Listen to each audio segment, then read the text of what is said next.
Let's give it up for our panel. Okay. Question 1. What is the best way to train the body to do what God has put in your heart? One more time. What is the best way to train the body to do what God has put in your heart? Well, basically, the Bible talks heavily about disciplining our flesh, disciplining our body. In order to discipline anything, you have to be intentional about it. First off, if I'm going to discipline something in my life, I have to be aware of the achievements and also the liabilities. If I understand that I want to be disciplined in losing weight, if I want to lose weight, if I want to lose 15, 20 pounds, I got to see the pros and the cons of why I'm doing what I'm doing. If I understand that I need to lose 20 pounds based upon that health risks are out there, or I want to lose it because I want to look better, then that becomes the basis for why I train and why I'm disciplined. And so it's going to push me to actually accomplish those goals. But in order for me to discipline my life according to God, I have to have a clear glimpse of what God did for me. My love and my relationship with God has to be actually authentic. It has to be something worth something valuable. If I don't have no valuable, authentic relationship with God, I won't be disciplined. A man is disciplined to a woman he loves, but he'll never be disciplined to a woman he doesn't.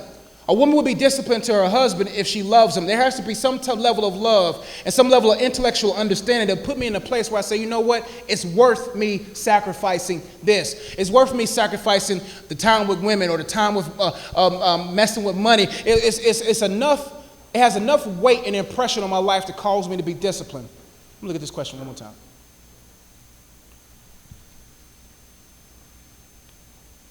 I was at Victory Sunday night, and Will and Rayhan did a great skit on Sunday evening. Miss Gould was talking about being dead to some things. If you're dead to something, it's like a dead person. If a dead person falls on the ground, that dead person won't respond to it won't respond to anything because it's dead.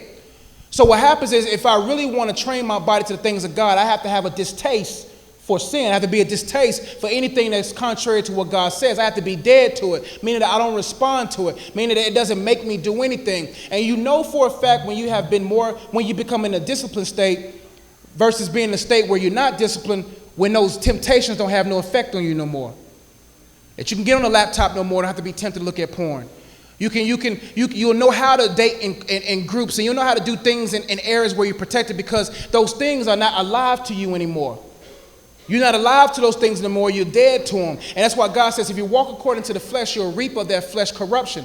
But if you walk according to the Spirit, you'll reap life. And it's very important I become disciplined in God and saying, God, it is worth me sacrificing these things which will destroy my life to have you than to miss out on God to have these things.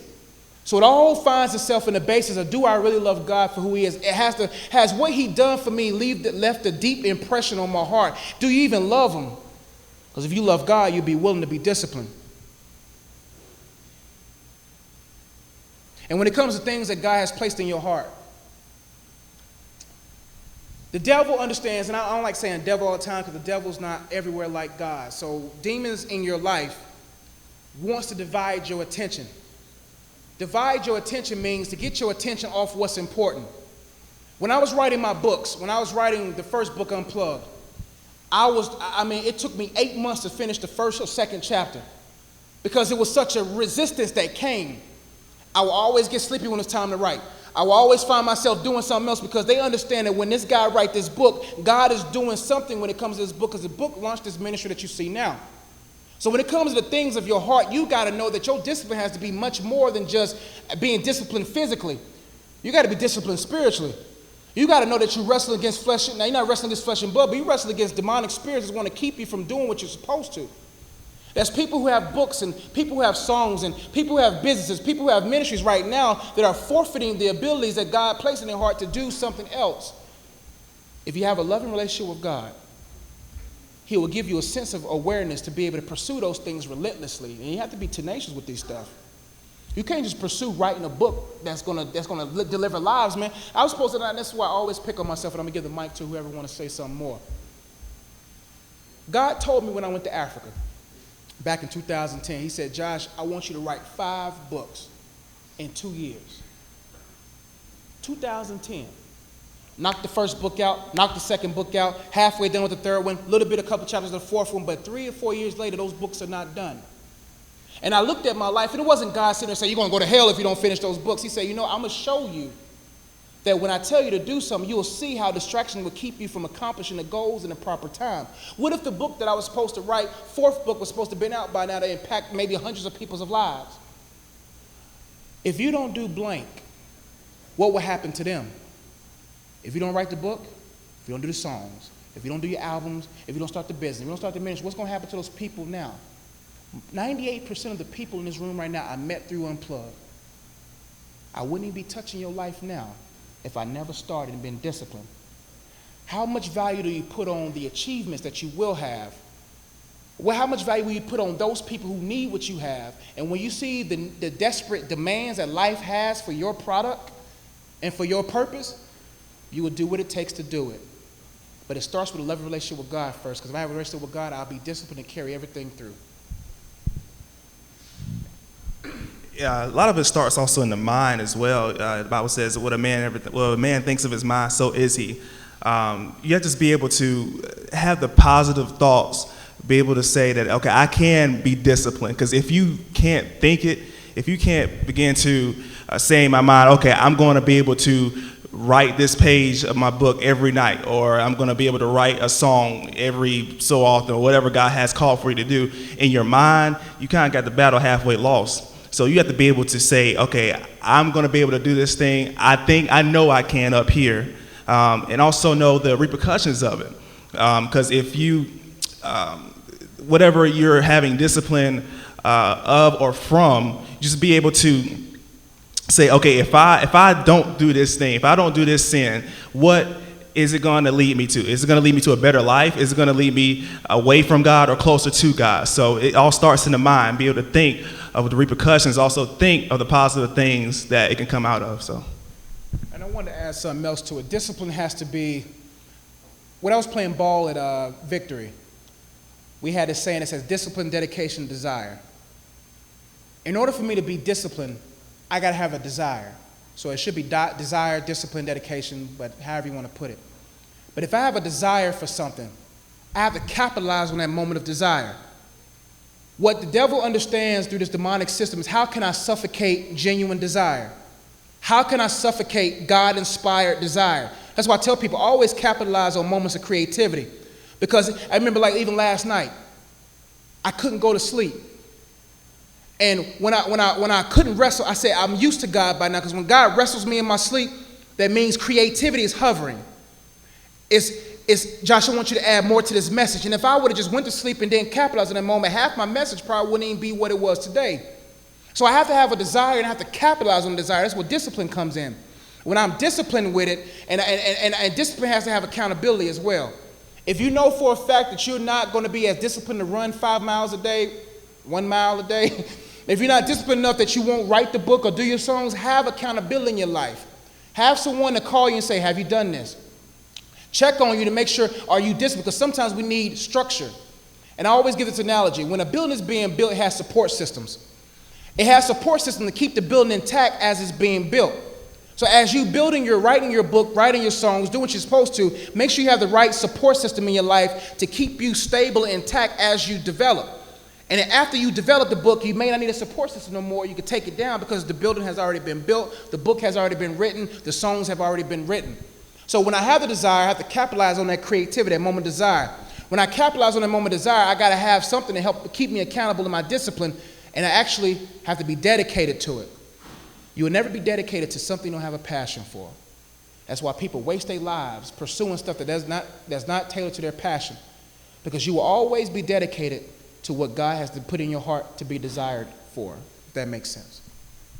Do you want to add something? I'll just add something real quick. One of the things that I find myself telling myself on a daily basis is that we were called to be fruitful, not busy. And I think about every time that God told me specifically to do something, or every time that he put something in my heart, I was in a position where I was doing some things, and maybe I had to stop a relationship, or I had to let go of an opportunity, or I had to say no to something, because just because you're being busy and just because you may be being productive, maybe you're crossing so many things off your to-do list, that does not mean that you're being fruitful. And at the end of the day, just because you're being busy or you're being productive but not fruitful, if you're not being fruitful, you're not walking in your calling. And I think that's a big part of discipline, is knowing the difference between being busy, being productive, and actually being fruitful. Just want to add something to that. My greatest joy came when I got my book from Amazon. When I got the book from Amazon, even though my homeboy Brandon was hating, he didn't think I wrote a book that thick. But I wrote a book 100-something pages, so appreciate that you appreciated me when I wrote the book. But anyway, he was hating, but anyway, the book, when I got the book when it first came, a joy hit me. Because all those hours of writing paid off. Now, is it a New York Times bestseller? No, not yet. But the fact it is that I had it in my hand, so nobody can call me out and say, where's your book? While I was writing the book, people was like, when the book gonna come out? When the book gonna come out? People will always mock what you haven't finished. People will always ostracize what you haven't accomplished. If you don't accomplish it, but you talk big about it as if you're going to accomplish it, you never accomplish it, they're always going to talk about you. But when you got the product in your hand, let your product speak for yourself. But you'll never achieve those things being busy, because you may be, I'd rather have ripe fruit than small fruit. When you're busy, you may get little puffs of fruit, but it won't be sweet. And it won't be ripe, because you never gave yourself time to let it grow to its fruition. And God calls us to be good stewards, where we manage things, where we say, okay, let me dedicate. It's simple. Let me dedicate an hour. God's not just saying you got to dedicate half your day to your book. He's just saying just start off with 10 minutes. 10 minutes turn to 20. 20 turns to 40. 40 turns to an hour. It turns to 20 hours a week, to the point to where now if you start with the little disciplines in your life, don't start with disciplines that you know you're not going to accomplish. If you know you're not going to be able to do it, don't set too high of standards for yourself. Don't say, I'm gonna write for 20 hours today. I'm going to do this for 10 hours a day. You won't accomplish nothing, because it's going to be too much for you. Look at your life and say, I got this much time at work, this much time at school, this much time with Facebook, Twitter, and I can add at least an hour to my day towards this. And if you can't do an hour, start with 10 minutes. At least do something. At least write a paragraph. At least write a sentence. At least start.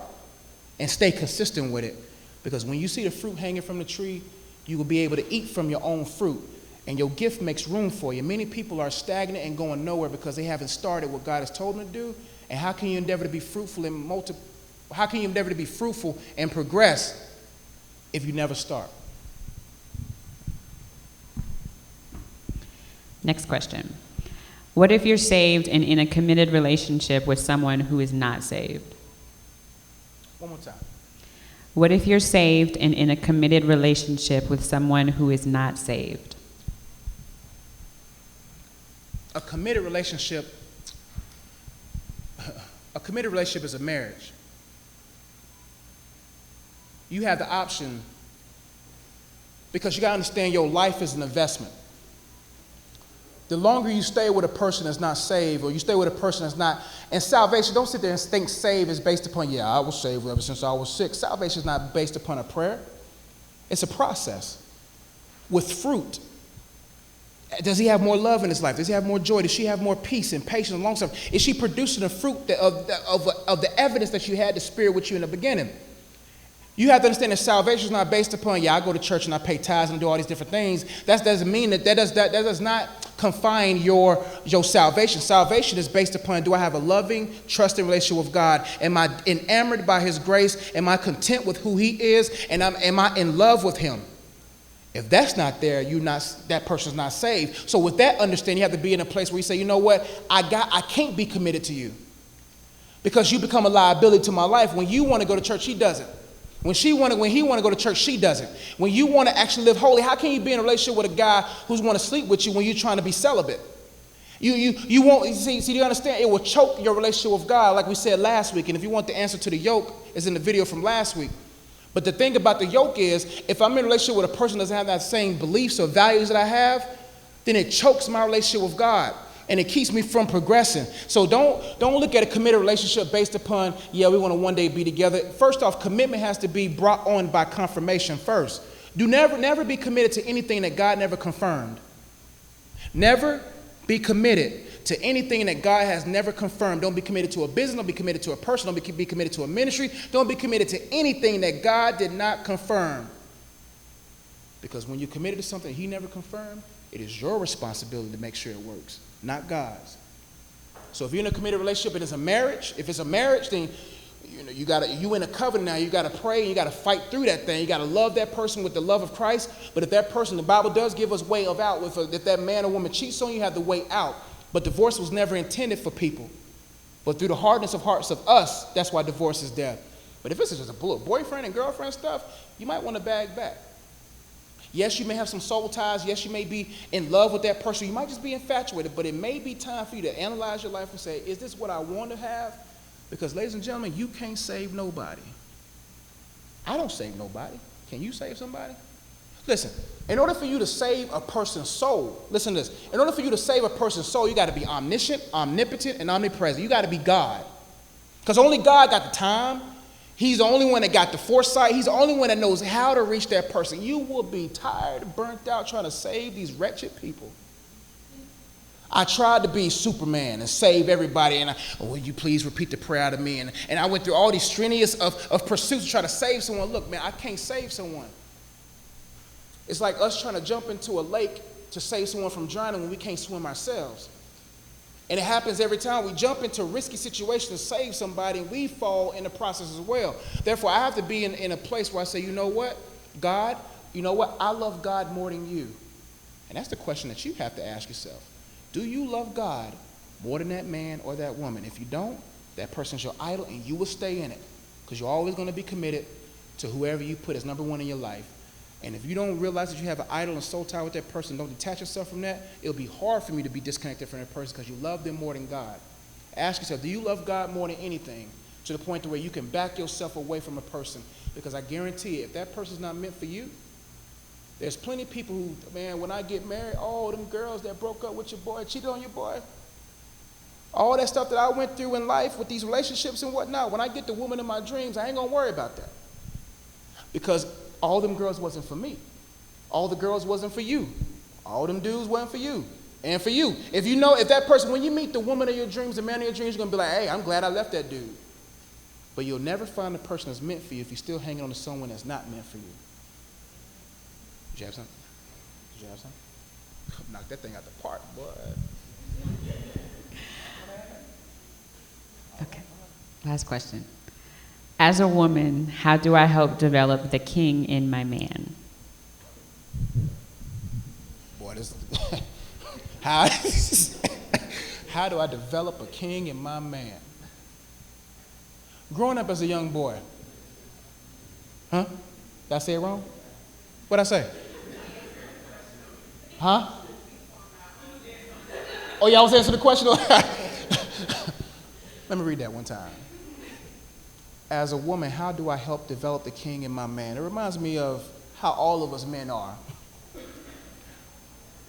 Most men view themselves as Superman, and most women view men as Superman, thinking that men can do everything. And the moment that that man doesn't do what you ask him for, you don't even love the man no more. Or you get upset, or you have what's the word? You have a against that man, because women view men, or some women view men. Let me be very careful and politically correct with my statements. But some women view men as they can do everything. When I was a young boy, I used to get picked on in school. When I was back in 4th grade, used to pick on me because I had high waters and whatnot. And anyway, I'll go to my mom. Mom, man, they picking on me. Like a little pansy, but it's all good. And my mom would encourage me. Son, you are called. She quote all these scriptures. I'm just like, man, what these scriptures ain't. But anyway, but something happened when my mom encouraged me and let me know that she loved me and that I'm going to be a man one day that's going to do great things. It did something to my aura. It did something with my countenance, because when a woman encourages a man, it does something to him. But when a woman is distracted from encouraging her man, when the man is discouraged and a woman's distracted, that individual will always be that person will always be hurt. When a man is discouraged, but his woman is distracted, that man will always be destroyed because that man doesn't have his own woman to encourage him. So if you want to develop a king in your man, view him as one. Treat him like one. Serve him like one. When that man comes in, most men are not going to tell you what they're feeling. It's hard for a man to confess because some women haven't been good vaults.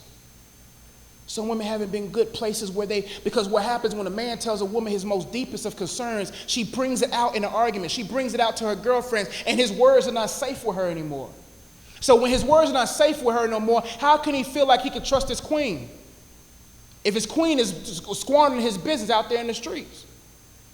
So it's imperative that you say, you know what, first, I'm going to be a vault to my man. Well, hold on, you're going to be a vault to your man. You have to look at life where you say, you know what, I'm going to be a vault. I'm going to encourage him. I'm going to love him. I'm going to strengthen him. I'm going to treat him like a king, even if he doesn't deserve it. Because God didn't say you do things because he deserves it. You do things because you didn't deserve his grace, but he still gave it to you. And if you love a man beyond even his limits, he'll stand up strong, his shoulders will get wide, and he'll become that king. But if you have no foresight for that man, if you have no vision for that man, if you don't see the king inside of him, then all you'll be married to for the rest of your life is a little boy, because you never nurtured him, because women are meant to be nurturers, to nurture that boy into a king. That's why it's imperative that women don't get in relationships with little boys, because you have a whole years and months trying to make a king out of a little boy. He has to be a king before he even meets you. I'm going to ask something. Yeah, for the ladies to have a vision, that's very imperative for them to have a vision, because you can't make somebody into something that they are not. If your man, or he wants to be in ministry or something, and you trying to make him a doctor or something like that, it's not going to work. As much as you try to force it, you try to push it on him, it's not going to work. You just have to be able to catch the vision that God has for his life, not the vision that you have for his life, but what God has for him, and be able to nurture it. You can't make him into it, but you can nurture him, and you can help develop him, you can put him in the best position possible to be able to succeed. So make sure you have the right vision for what God wants for his life. And also for the man, you have to understand that a woman gets frustrated when her man is going nowhere, because the woman was made to nurture the man and what he does, to help him so he can be the best that he can be. Proverbs 31 talks about that his name is revered or reverent, was respected in the streets because of his wife.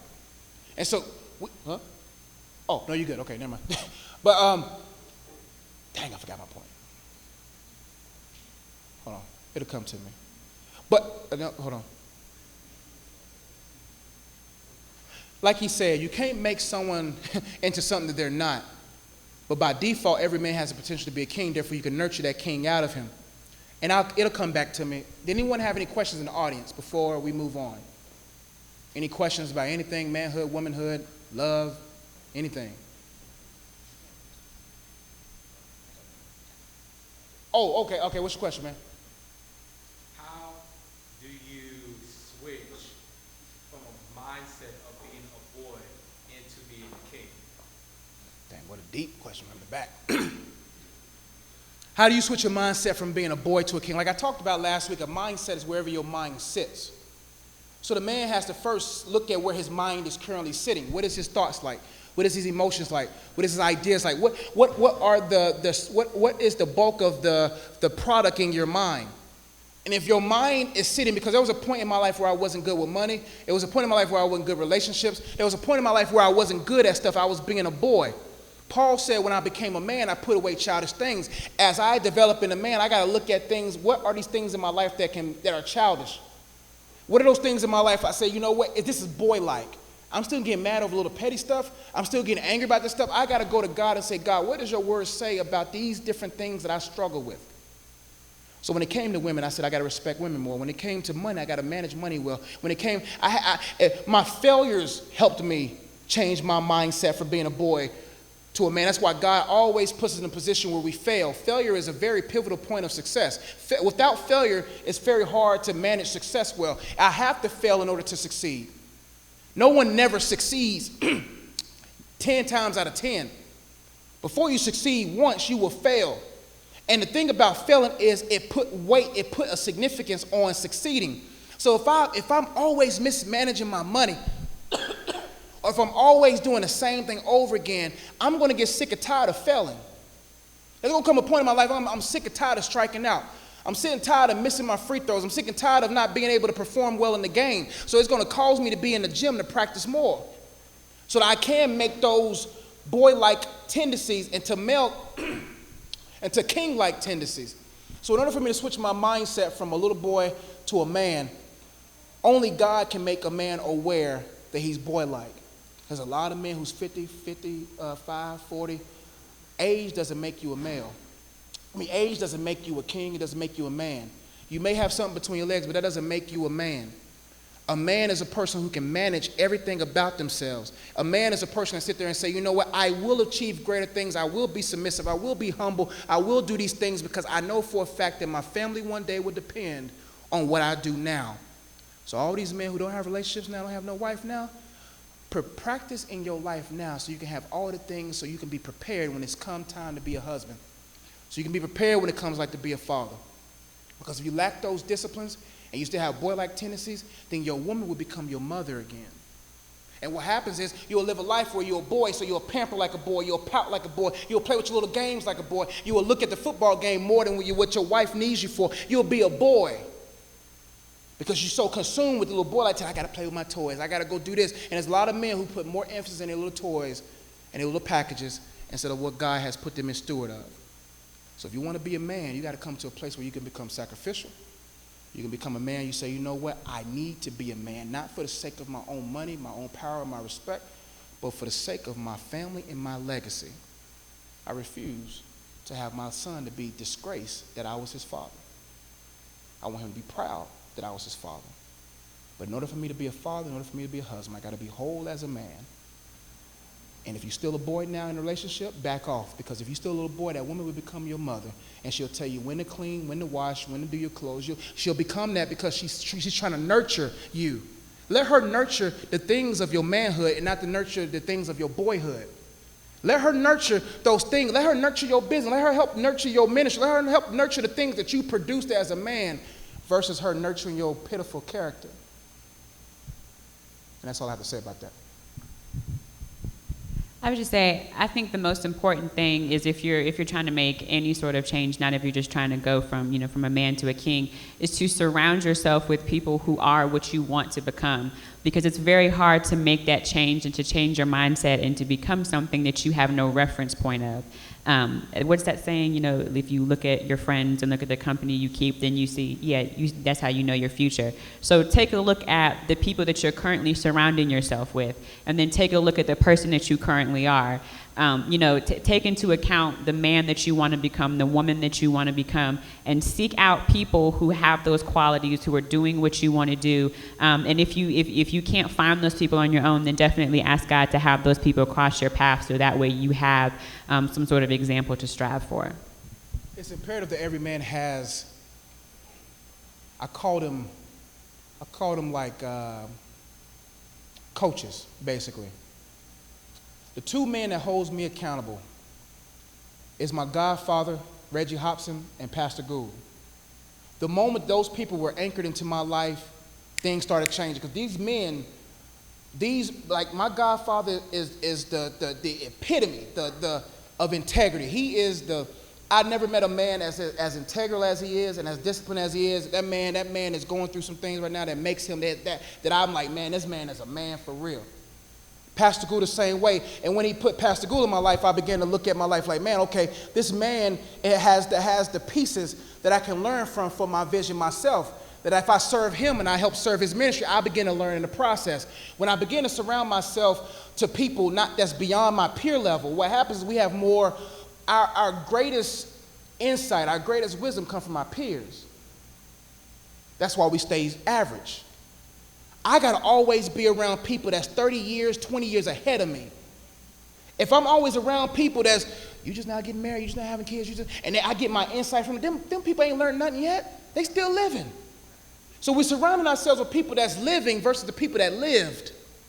And when I surround myself with people that's lived life and went through life, then what their advice has weight to me. But if I'm always surrounding myself, and no offense to the brothers in here, if my bulk of my life is surrounded by these men here, then all we'll do is grow together subtly, slowly, because I'm growing when you're growing. But when I anchor my life into men and people that are where I need to be, it gives me a certain level of focus. I don't got to worry about being with all these women. I don't got to worry about mismanaging my money. I don't got to worry about losing the ministry. I don't got to worry about these different things because I got people that's like, yo, you tripping. Or why are you doing it that way? Why? Counsel. And if your counselor is your peers, you'll only go as far as them. But when your counselor are people that's already miles and years ahead of you, you have a bright future ahead. So put those people who are kings and who are already done it, who's already been married, who's already had kids, who are already successful, those people who can give you a glimpse of what you could be versus just a glimpse of where you are. And there's nothing wrong with having peers. You need your comrades, you need your boys, you need time with them. There's nothing wrong with that. But it's wrong when that's all you have, because you'll just only be average. Because iron sharpens iron. Two dull knives will not make a knife sharp. There has to be something that's sharper than what you're sharpening with. So if I'm only sharpening myself with people that's where I'm at, I'm only going to be as sharp as how sharp their knife is. But if I'm sharpening myself with a knife that's sharper and that's more precise, then I become sharper. So, want to add something? There you go. Yeah, that was good, tangible information. Just for brother in the back, wisdom. That's the number one things you want to ask for is wisdom. If you can get into, I think it's Proverbs, first 3 chapters, 1, 2, and 3. Just ask God for wisdom over anything, because that will just put you on a whole nother level, and it'll just be straight from God to you. It's good to be around people who are where you want to be or where you want to go, because you are who you hang around with. There's a saying that you are who you hang around with, and you are who the books you read. That's another thing. You got to get into these. You got to read. A lot of us don't want to read. You got to get into the books that specialize in certain areas that we want to get better in. If we want to get better in finances, read a book on finances. If you want to own a house or something, get in the real estate books. So we have to acquire the knowledge, gain the knowledge. And that's a good point, and we'll leave from here. That's a good point, because a man has multiple resources. Your most important resource is God, and this for the women too, this is for everybody. Your most important resource is God. The Bible says the Spirit searches even the deep things of God. So the most important relationship you have is through the Holy Spirit with God. The second are those people that's wiser than you. But you have to understand those people are not going to always be accessible. So if you always put your weight into these men in your life, when those men are busy with their lives, you'll be in limbo. But when you always have that ultimate resource as God, you'll always be like, okay, these people may be busy, they got lives to live, but I got God in my life. And also, if when you have God and you have resources like books, you don't have to worry about being dependent on the man, but it's good to have people who are, where you want to be in your life as well. One more question if there's any, and if not, we'll go ahead and pray out, because I think it's 9:30. Scandal's not on, is it? It's come on tonight? If it starts next week later, you watch it. I'm just joking, you don't watch it. We'll try to get y'all early when Scandal starts. But anyway, any more questions? Everybody's good? No more questions? All right, let's go ahead. Everybody good? Because I can't really see out there sometimes. Everybody's good? All right. Let's go ahead and pray. Let's pray out. Anybody got any prayer requests of any sorts? Did y'all learn something today? Is everybody all right? Did y'all learn something?